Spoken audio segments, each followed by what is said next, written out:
Hey everybody, Damien Leone, writer, director of Terrifier 2, and you're listening to The Graveyard Show.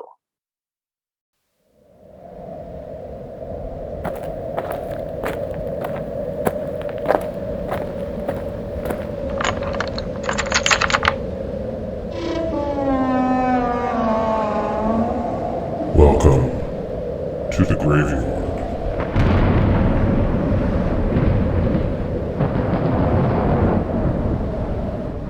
And welcome to another edition of the Graveyard Show podcast. I am your caretaker, and the graveyard is open. Well, happy October, everybody. We are in our favorite month of the year. And, of course, Halloween is not too far away as we do our annual countdown from October 1st to the 31st.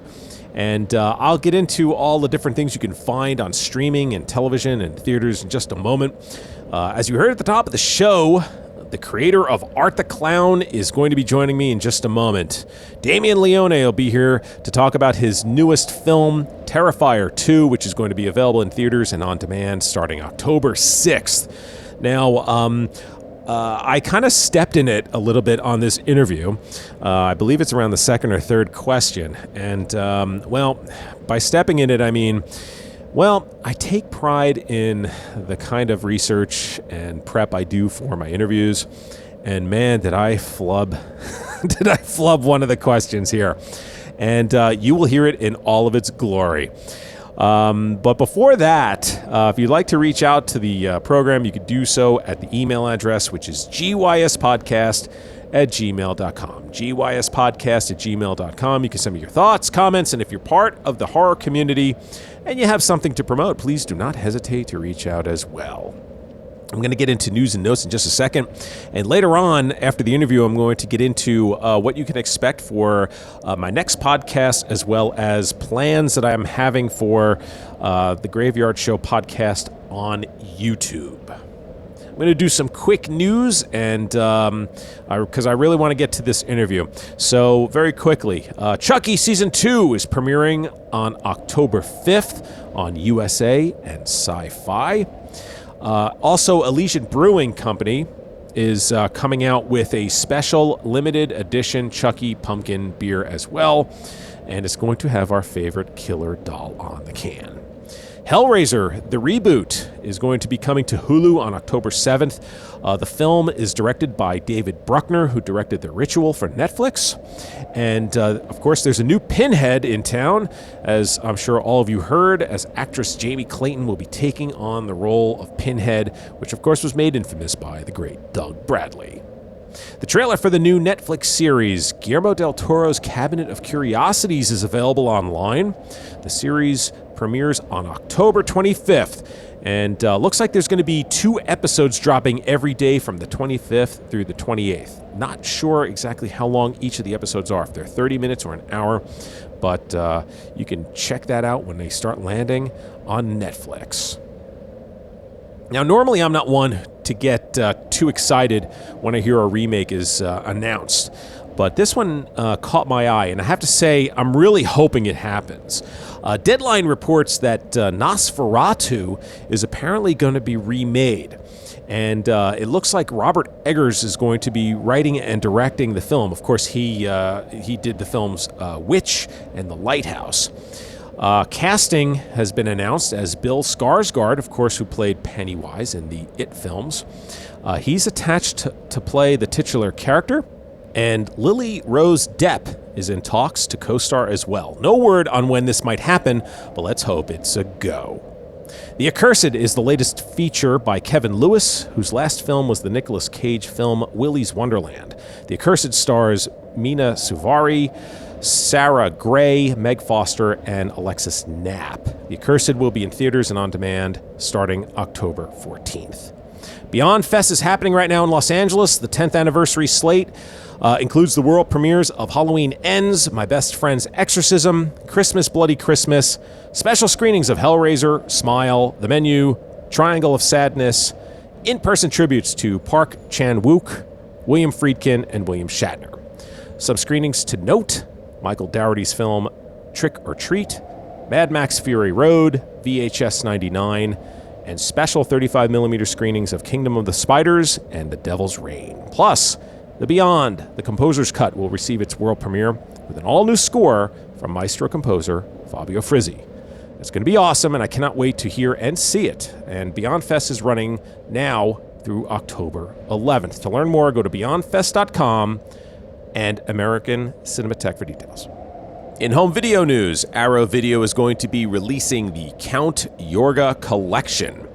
And I got into this in a lot more detail on my previous podcast, so if you want to hear what each of those discs will contain, you could just go one podcast back to get the details.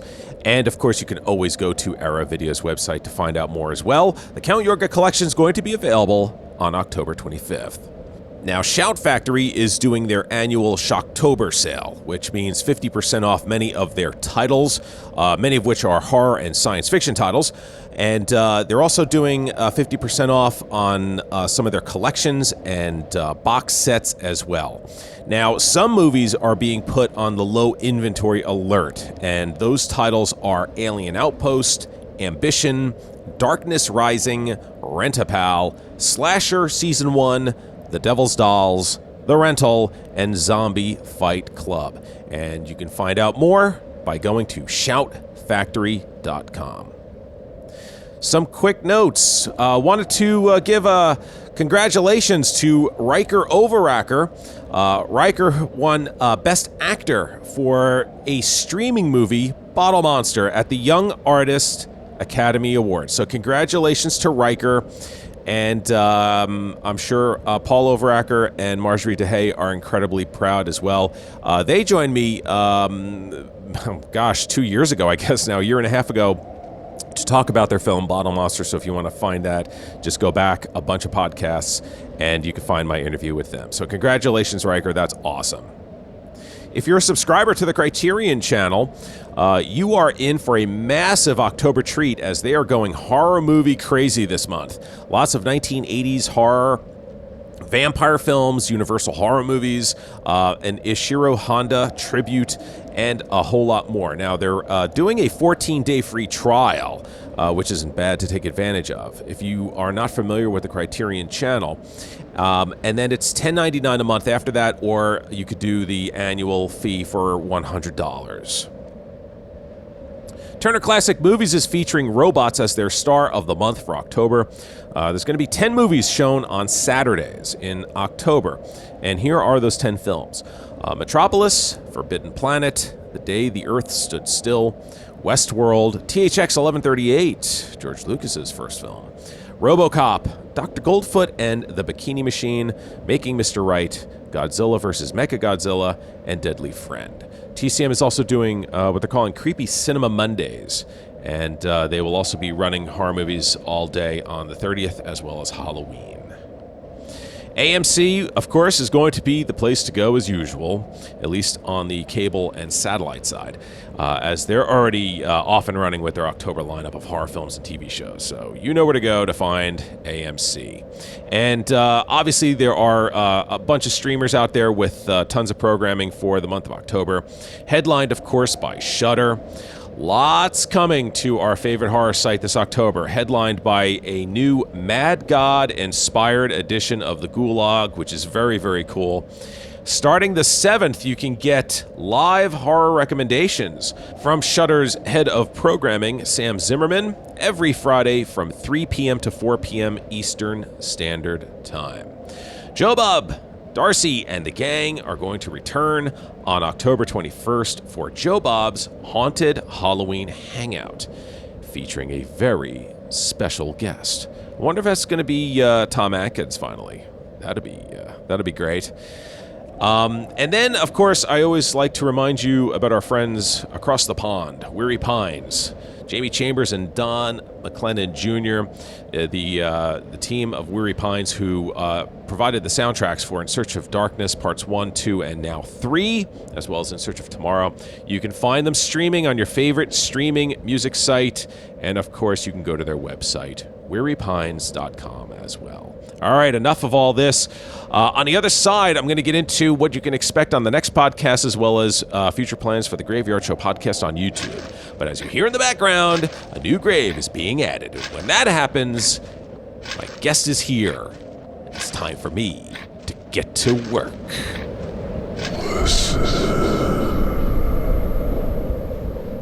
As Halloween approaches, our old friend Art the Clown returns in the latest film Terrifier 2, which hits theaters and on demand October 6th. Damien Leone is the writer and director of the film, and I am really pleased and happy to welcome him inside the graveyard. Damien, thank you for joining me here on the show.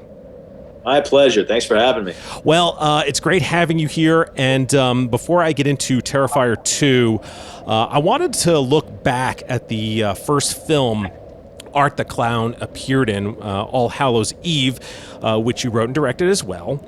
How did you come up with the idea of Art the Clown?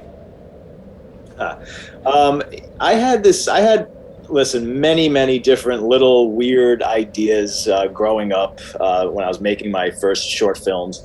And for whatever reason, one of many was this killer clown harassing this woman alone on a city bus in the middle of the night. And for some reason, I knew I really wanted to use that somewhere. And when I got out of I didn't go to film school, but I took one film class, and then I decided I did not want to go to film school. I just wanted to jump in and make a short film. So I had this idea of a woman who's sort of abducted, and then she's thrown over to the hands of a demonic cult of demons and whatnot. And then I figured, hey, I could use this clown idea as the intro and a way to get her abducted. And then it was about, well, what does this character look like? And at the time, this was around 2005, so I specifically did not want him to look anything like Tim Curry's Pennywise, because that's the most popular clown, and he's the king of killer clowns. So I said, if we're going to do something, we got to do something new, something fresh with this character. So I decided to make him black and white, not have hair, not speak, across the board. And then as far as facially, when I sculpted, because I do the special makeup effects as well, I wanted him to sort of look like the comic book Joker, the way his features are, very sharp, very pointed, and kind of like your classic devil look. So that's what happened. And again, he was only this supporting character in the opening 2 minutes of The Ninth Circle. That's what the short was called. And everybody who I showed that to, immediately, I mean, they could care less about the demons and the monsters and all this stuff. They all just said, wow, that clown at the beginning was crazy. He's really creepy. You have something, and he looks great. You should do more stuff with that character. And I got that note across the board. So eventually the next logical step was to make another short film where it specifically focused on Art, and I turned him into a slasher. Now, in this film, it's the third time that David Howard Thornton will play Art the Clown. How did you end up casting him back for All Hallows Eve? Well, he's actually not in All Hallows Eve. That was the original Art the Clown in my first two short films in All Hallows Eve was my good friend Mike Gianelli, who was just my buddy that I would...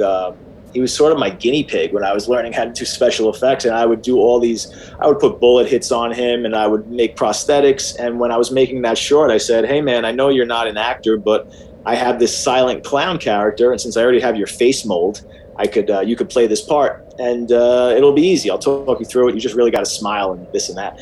And it just kept taking off, and he had to keep doing it, but he's not an actor, and it's not really his thing. He did not like going through all those hours and hours of makeup.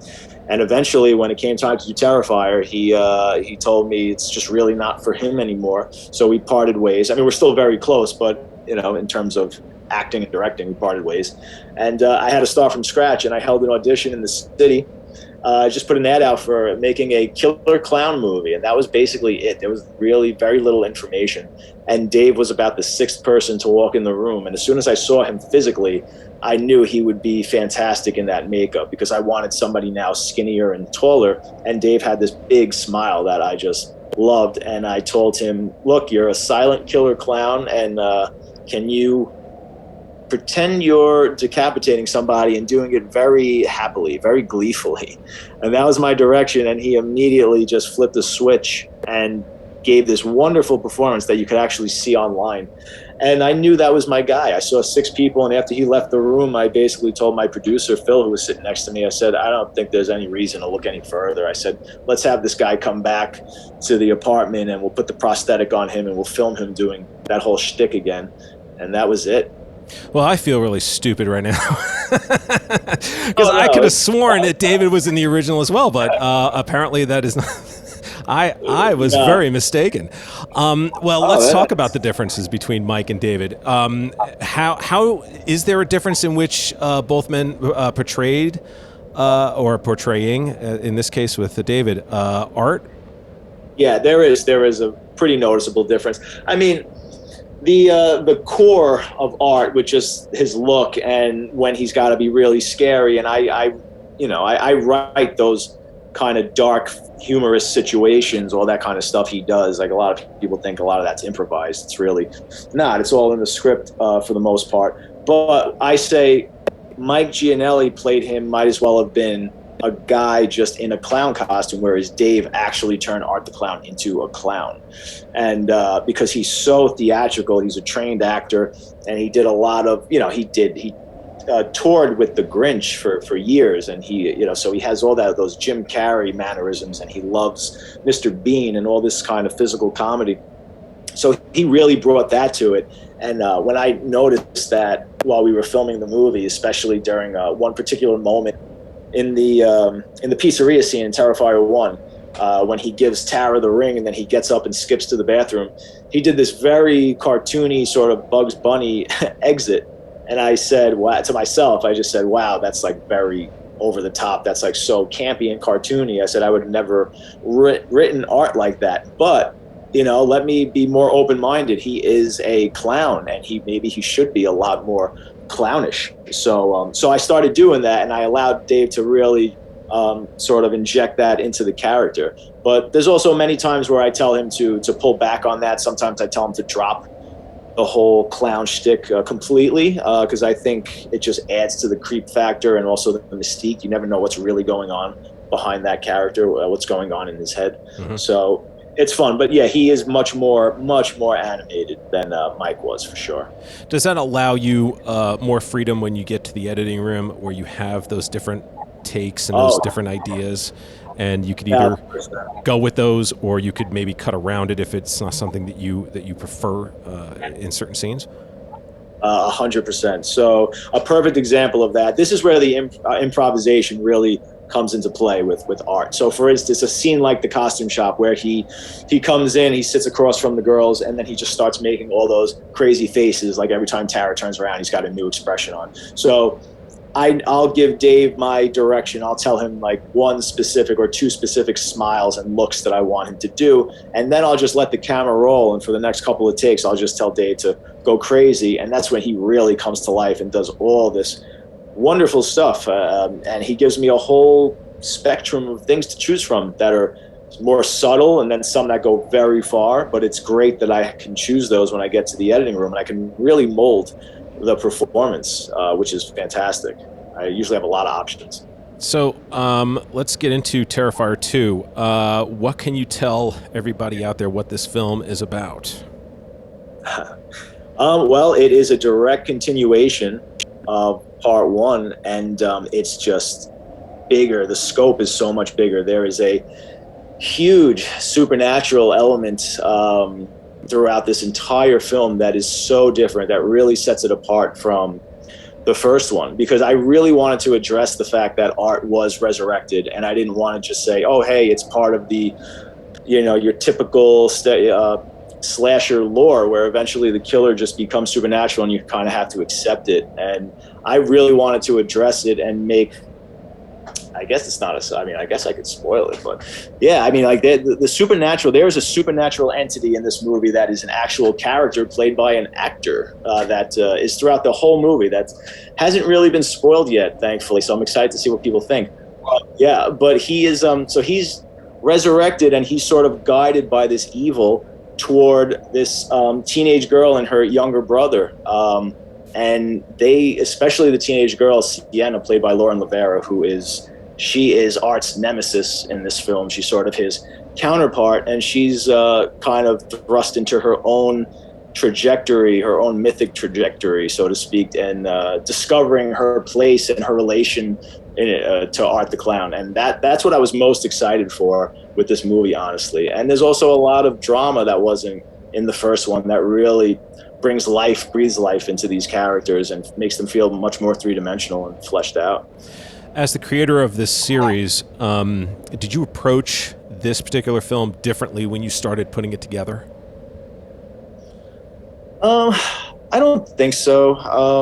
I mean, the good thing about this movie, this was the first time in my life I actually got to sit down and focus on nothing but a script. Meaning, I was actually like paid to write this script. I didn't have to do work a side job or anything in the middle. So it was the first time I got to just wake up and write for like 3 months straight. So in that regard, it was different. But the way I work is it's just I collect ideas as I like to drive around a lot, and just listen to music and zone out, and that's how I get a lot of my ideas. And I'll just start building putting all the puzzle pieces down and just get the structure as best as I can, and then I'll just start filling in the gaps when it comes down to the screenwriting part. So, and especially in regards to the Sienna character, that was a character that I've had in my head since 2008. I've been dying to put that character on film, and I've been wanting to tackle a protagonist because I've been making these movies about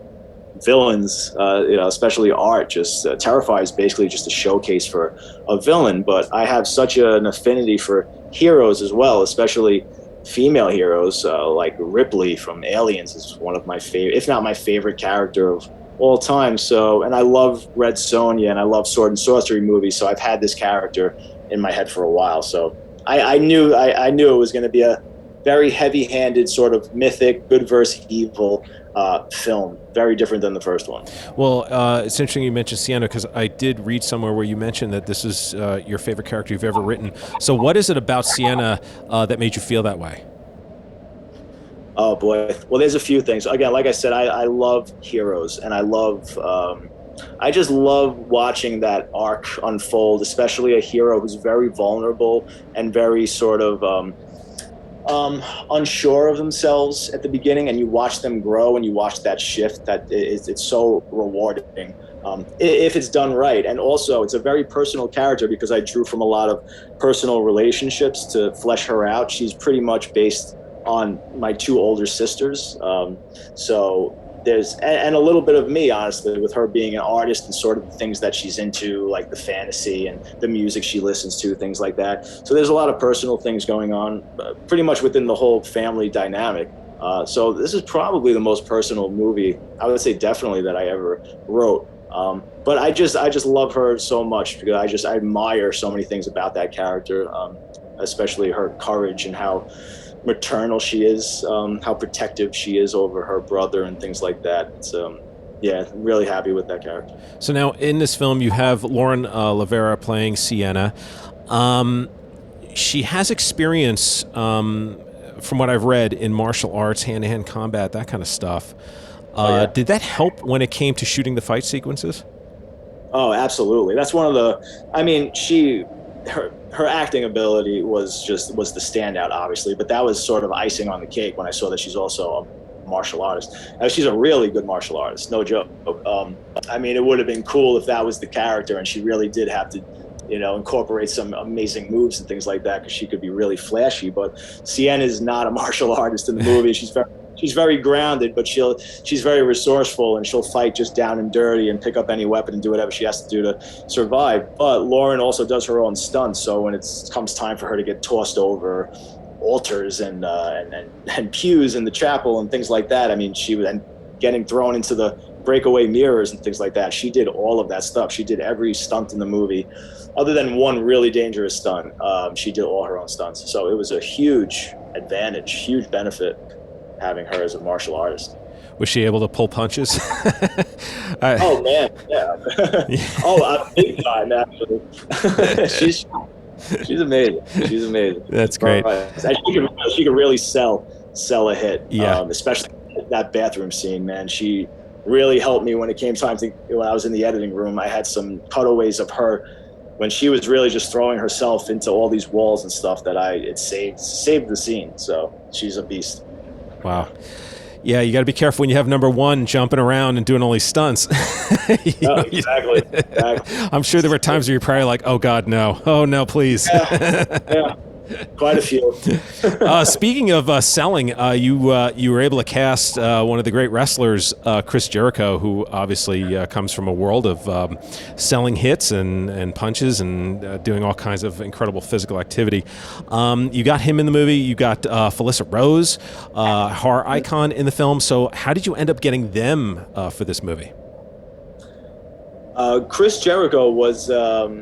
he was just a huge fan, and we heard, I heard through friends of mine, because I'm a wrestling fan, but I sort of fell off as I got older. But I certainly know I was watching it in, when Chris Jericho was like in his prime or whatever. I mean, he's still kind of in his prime, but I mean, so I knew very well who he was. But I have buddies who were, they're still diehard wrestling fans. They watch everything. And then I would get calls from them saying, dude, like, I'm listening to Jericho's podcast, and he just talked about Terrifier and Art the Clown and said he's the next like face of horror and things like that. And I was just blown away. And then he wound up meeting David at a convention, I believe, and he had David on his podcast. And eventually I got in touch with him, and he just told me how much he loved the movie and said, hey, if you ever have a part, I would love to be in this franchise. And he was so kind, and it was amazing. And I said, absolutely, man. Like, I didn't have a part for him, but I wrote a part for him just because I wanted to work with him. Heck yeah. Yeah, no brainer. And he's just such a cool guy, and he's such a big horror fan, just a movie fan. So we were talking about all the classic movies like John Carpenter's The Thing and everything. So just amazing. It was really, really a cool experience working with him. And Felissa Rose, we met at the horror conventions, because Dave and I get invited to so many now where I put him in the Art the Clown makeup and we meet fans. And she is one of the most genuine, sweetest, loving people. I mean, you'll hear that unanimously throughout every convention, that she's one of the most wonderful people. We were just hanging out with her at New Jersey HorrorCon a couple of days ago. So I just knew I wanted to just have her be a part of this family and get her in there somewhere. So she has a cool little part.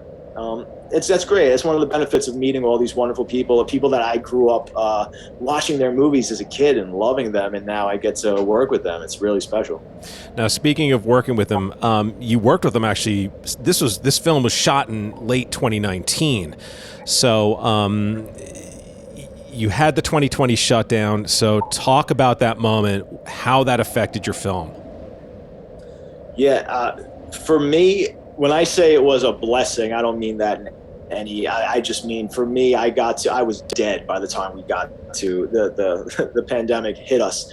Like, I was running on fumes, and we were just I was treading water, because we jumped into the movie without having half of the special effects ready to go. I was trying to hire another makeup crew for the first time in my life before we started shooting this. I was hoping they could take like 40% of the effects off my shoulders, just to take some of the burden off.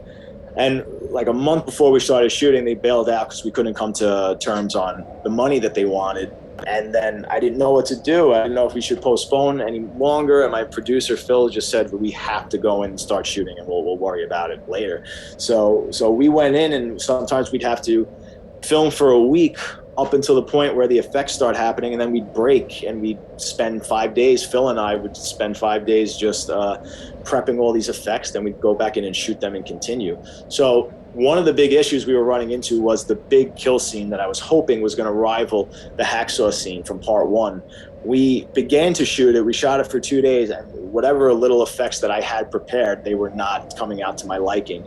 And then I knew, like, oh boy, this isn't going to live up to people's expectations by any means. So once the pandemic hit and we had this break, I reconfigured that entire sequence, and now I had time to create all these really cool special effects for that scene. And because of COVID, that scene turned out to be way, way better.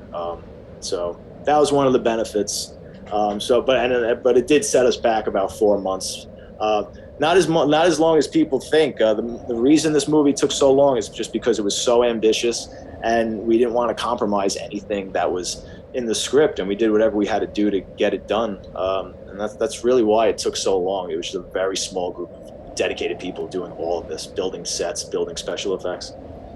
So basically, you were fortunate you didn't lose anybody, whether it was cast or crew, or maybe some crew, I don't know. But as far as cast goes, you were able to hold on to people, and I guess probably too, because nothing was really going on anyway during that time. So you probably didn't have to worry about that very much. Right. No, everybody was on board. It took a while before people were comfortable to come back in and shoot, of course, because nobody knew how extreme or what was really going on. So, but eventually, it happened, and we got it done. Thankfully, we didn't have too much left after the pandemic, so it worked out. Did it cause some strain on the production because of all the testing and all the 6 feet and the masking and everything? Was it problematic at all, or was it something that everyone was able to roll with? We were able to roll with it. Even in between doing that, we actually had to break again to go help my co-producers were making their own horror movie, because I had told everybody that this movie was going to take like 3.5 months to shoot, and now we're going into years. And my co-producers were trying to make their own movie, and now years are going by, and they're like, we got to go and make our own movie, and they wanted me to do the special effects for it, and they were doing so many favors for me that I actually had to go and work on their movie, and they shot theirs in the height of COVID, where they really had to be strict with all the COVID rules and regulations and protocol. So we knew, and we had all the connections now, and we had the COVID officers, and we knew what we had to do when we went back into shooting Terrifier. So it all worked out. It's definitely a lot more stressful doing that.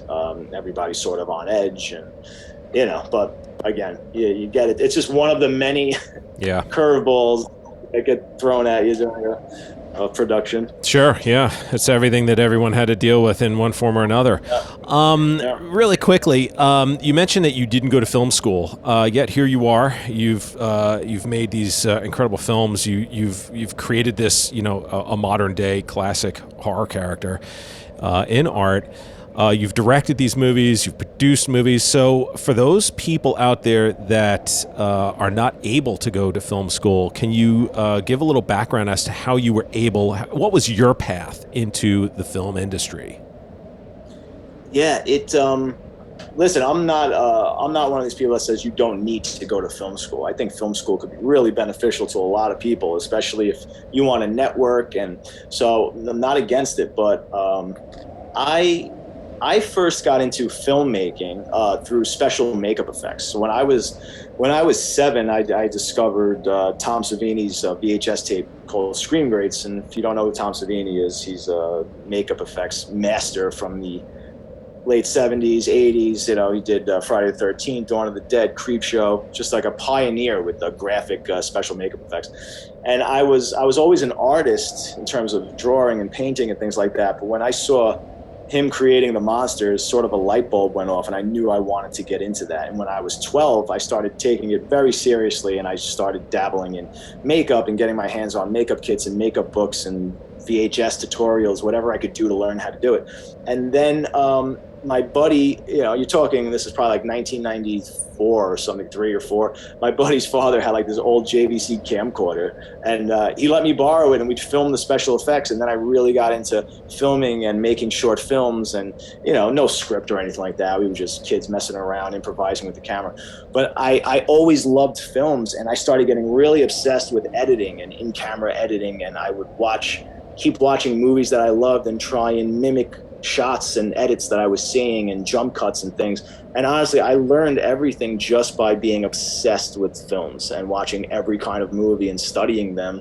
And I was like that kid in American Beauty who just walked around with the camcorder around his neck, filming everything. It was just a part of me. It was an extension of me. And all I did was film and make short films my entire life. And there was, once I got my hands on that camcorder and my first makeup kit, I consider that the first day of the rest of my life. I've never stopped. There's never a day that goes by where I'm not thinking about something filmic, where I'm not thinking of writing something or makeup, or it's always, I've been on the same trajectory since that moment. Was that the JVC camcorder that you used to be able to hit the letterbox button and it would make it like a fake letterbox? Absolutely. Yeah, Absolutely. I had that too. Yeah. Yeah, I used to love that thing. That thing was very cool.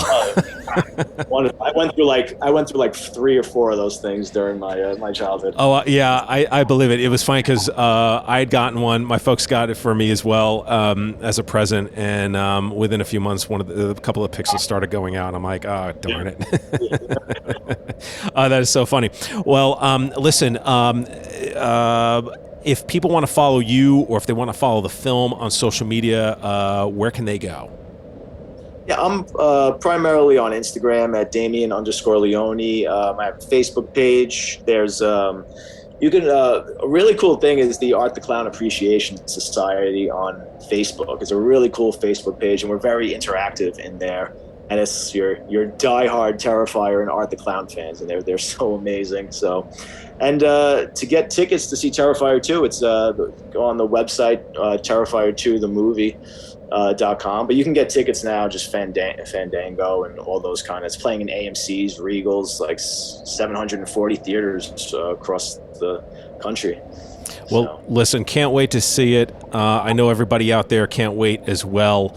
Terrifier 2, everybody. It hits theaters, and it's going to be available on demand October 6th. Damien, thank you so much. It was really a pleasure having you join me here inside the graveyard. I really appreciate the time.